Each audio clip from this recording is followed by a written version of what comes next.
Big 12 and SEC meetings going on this week. And to me, in fact, Dennis Dodd will join us at 3:30. It's almost as if this is the tease. Then media days next month, and then August, everything starts with football practice. Yeah, I'm curious to see what big news comes out. I mean, obviously, there's debate in the SEC over 8 or 9 games, and we'll get to that in a second. There's more and more, buzz around Colorado being the team that could possibly leave the Pac-12. Again, I'm not going to jump fully into that lake until, we're told to, but it's getting more and more, and the non-denial, none of those things are really sounding all that, half-hearty right now. So, yeah, it remains to be kind of interesting what will happen here in this next few days. Yeah, it's a little more than nothing, Paul. Yeah. I think that's what's become clear. It's a little more than nothing. We're trying to, we're told, scolded. No, it's not nothing. What are you talking about? Nothing. It's not a whole lot of not a nothing. But, yeah, I mean, that's certainly an interesting storyline coming out of the Big 12 meetings. I mean, Dodd had his report on, just kind of what the scuttlebutt is, and it'd be interesting to hear some of what he has to say here coming up in just a little bit. But, yeah, Colorado, there's a lot of talk about them right now, and you had the comments, by, was that their athletic director last week, Rick George?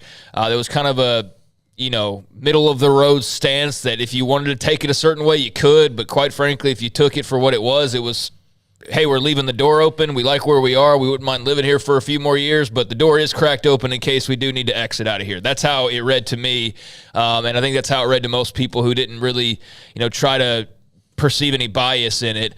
So, yeah, Colorado's, a hot topic right now. I don't know how much there is really to buy into anything imminent, or if this is, posturing by Colorado. Perhaps they're trying to throw their weight around a little bit and feel important. I mean, we really don't know in that regard, but that will, hopefully find some more clarity this week. And then, as you mentioned with the SEC, a lot of debate about the schedule, and I get why there's debate, but I really don't get why there's debate. I mean, I do and I don't. I mostly don't, though, because it just seems to me that having the same number of games as everybody else and, doing it the way that everybody else is doing it would just seem to be the way to go. But I understand that, there's people barking about money. But, Greg Sankey kind of told Georgia, hey, quit your barking. You don't really have a great case here for why you're barking. And I thought that was very interesting that he kind of put them in their place. Not like, hey, Georgia, I'm scolding you, but his comment was just like, it shut it down. And so that's interesting to keep tracking. I sure hope they land on 9 games when all is said and done. I think just the rivalry aspect of this, the 1 versus 3 opponents, it just doesn't make sense to stay at 8 games so that you can have a couple more teams get bowl eligibility, because honestly, that's really all you're fighting over. And I understand there's that money piece as well, but that's a little bit more complicated than just, hey, we play 1 more game, we all automatically get more money. There's other things that have to, can't occur. Some decisions be made where it doesn't mean you're going to get more money? You automatically get money right away in your pocket. Yeah. Well, one thing about the schedule, and Sankey is, it seems as if he wants the 9 games. We're about to show you, not yet, but a bunch of different tweets. We'll also have Jeff Schultz from theathletic.com who wrote a column today about the SEC and their decision for 9 games, or to keep it, at least for now, to kick the can down the road. And in my opinion of this, and I told you guys this last night when we were kind of talking about how we were going to, approach the segment, is, look, I've been told that the SEC, swings the biggest stick of everybody, right? Like, that's what they tell me, that it just means more, right? It just means more. It just means more. And then when they come to like, oh, it means more, okay, we'd like 1 more SEC game on everybody's schedule. They're like, well, it doesn't mean that much more. Let's not get crazy here. But where it's so much harder because it does mean more. Well, guess what? You guys chose that when you decided to put SEC patches on your chest and fly that flag. So no one is going to have sympathy for you in this, especially now that there's a 12-team playoff. Well, it's not going to hurt you as much as it would if we were, back in the other days. Even Sankey has said that the amount that would cost perhaps bowl eligibility when you're going to have, 16 teams is going to be minimal. Let's throw up some of these right now. This is from Brett McMurphy.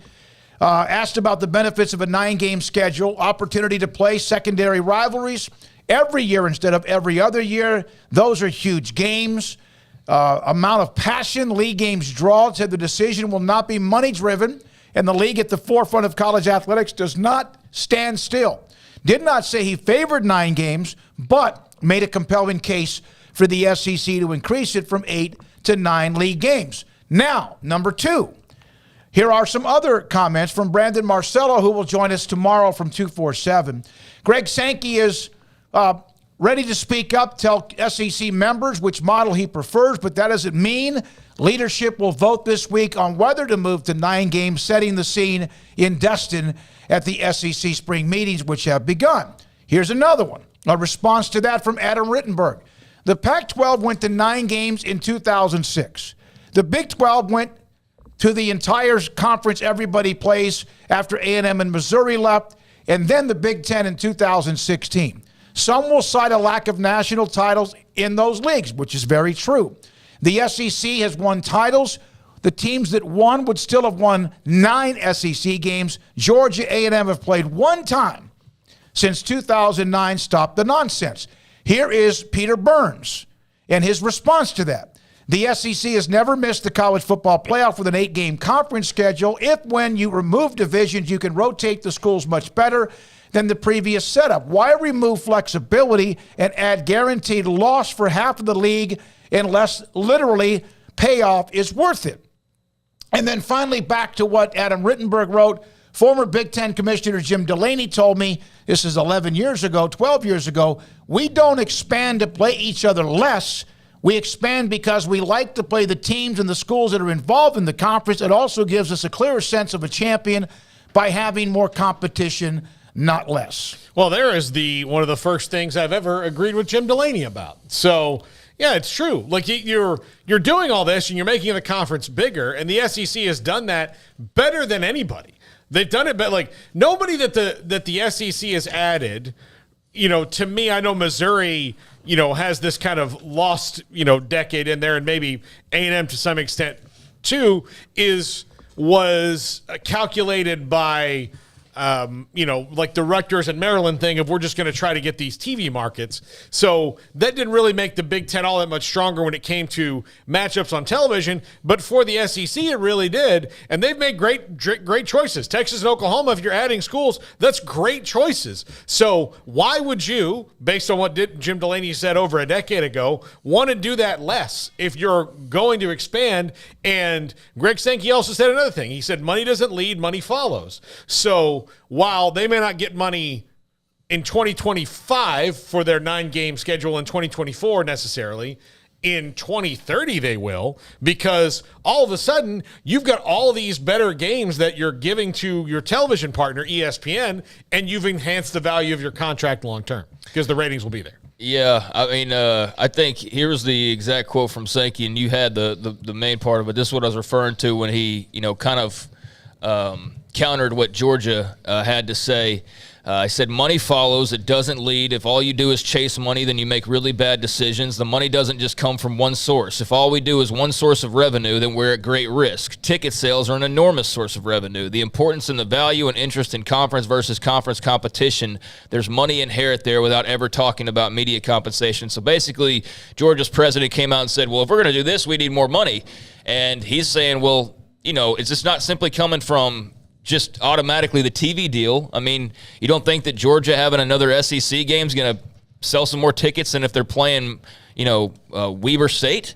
I mean, that's where some of that comes back to you from that. So, I mean, I understand there's a lot of logistics and things and details and all of that, but I would like to see everybody on the same schedule. If everybody's playing 9 games, most teams are playing 9 games that are competing for the same spots, and I feel like the others should play 9 games as well. If everybody else was playing 8 and was playing 9, then the shoe would be on the other foot, and maybe you talk them down to playing just 8 to have more of an even playing field. But the fact that most everybody is playing 9, that are their peers, so to speak, I just feel like it makes the most sense. It's a nice flat comparison, even if you think that the comparison of 9 SEC games is greater than the comparison of 9 ACC games or 9 Big 12 games or whatever. If you want to argue about that, that's fine. But 9 conference games and 9 conference games just makes more sense than 8 versus 9. And your argument being, well, we play harder teams. Well, is that always going to be the case every single year that everybody on your schedule is? Even with the fact they have dominated the last 2 decades, it is Granted. cyclical. It will become cyclical. But the way you start to state it, like, well, we're the SEC, that almost leaves you free to do whatever you want and just fall back on that as an excuse for everything that you do. And I don't think that it's always a valid excuse. So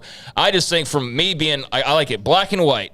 Everybody play 9. We have a straight comparison there, and we have better games to watch than what we would get otherwise. But I understand, like I said, that there are other considerations ongoing, and that's why this is a bit more complicated. But I don't, for any reason, if you want to get caught up on money, like Sankey said, and he's a pretty smart guy, you don't chase money. And I definitely don't think Georgia needs to be chasing money or has a need to chase money right now.